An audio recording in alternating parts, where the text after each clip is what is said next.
Di bagian pertama seri baptisan, kita telah membahas tentang roh dan baptisan. Saat ini sudah selayaknya setelah baptisan, kita membahas tentang pencobaan. Karena sesudah Yesus dibaptis, ia lalu dicobai. Jadi sesudah baptisan Yesus, hal apa yang akan terjadi selanjutnya? Di dalam beberapa video ke depan, saya ingin menguraikan kepada Anda, dan khususnya kepada Anda yang baru saja dibaptis, bahan dari Lukas pasal 4 dalam keempat ayatnya yang pertama. Mari kita dengar Lukas 4 ayat 1-4.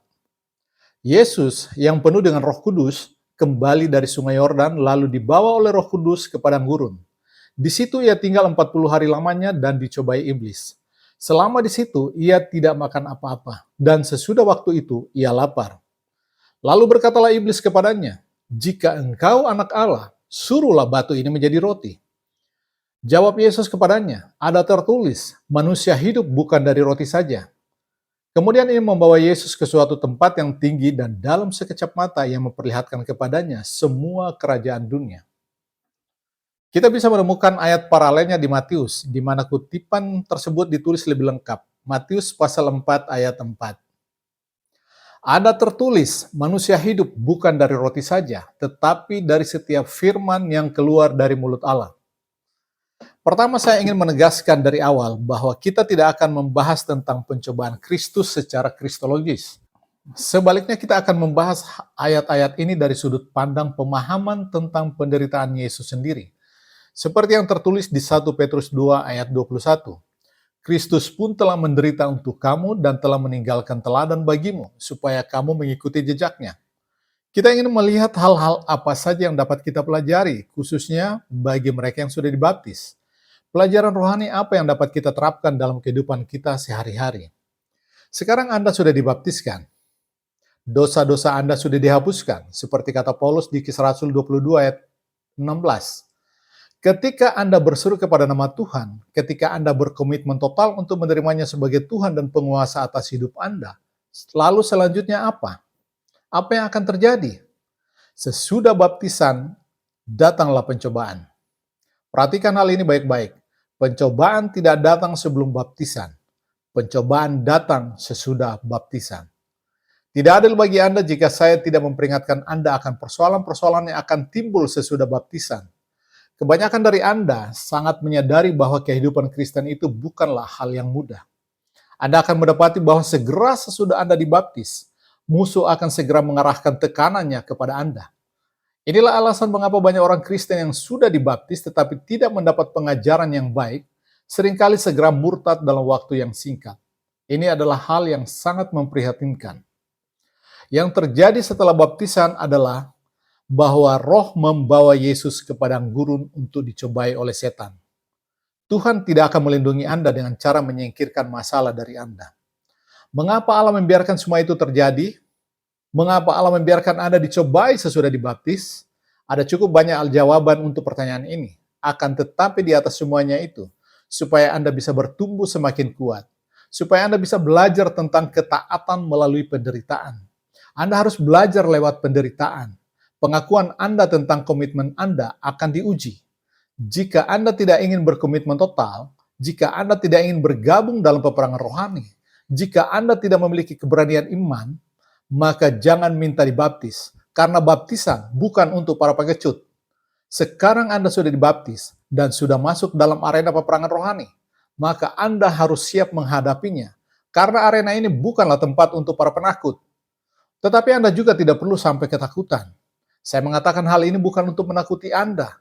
Di dalam pertempuran itulah Anda akan mengetahui seberapa kuat Anda di dalam Kristus. Hanya jika kekuatan Anda diuji, baru Anda bisa mengetahui seberapa besar kekuatan yang ada pada diri Anda.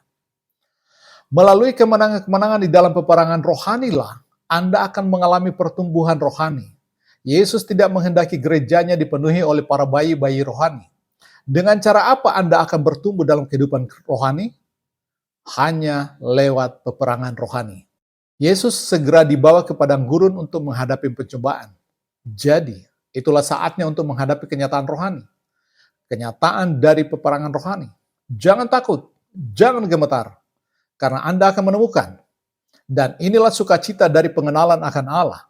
Anda akan menemukan bahwa bala tentara yang berperang di pihak Anda jauh lebih kuat daripada bala tentara musuh. Saya akan mengulas sedikit suatu peristiwa yang dicatat di 2 Raja-Raja 6 ayat 14-17. Ketika Elisa sedang menghadapi kepungan bala tentara Asyur, ingatkah Anda akan muridnya, yaitu bujangnya?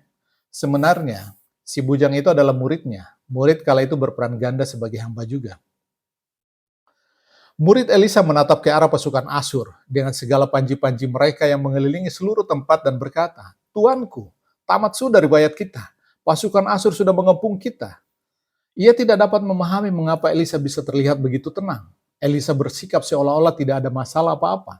Sementara muridnya sudah mulai menggerutu, ketakutan, dan mungkin sudah banjir keringat. Dia berpikir mungkin sekarang saatnya untuk berlutut dan mengucapkan doa yang terakhir.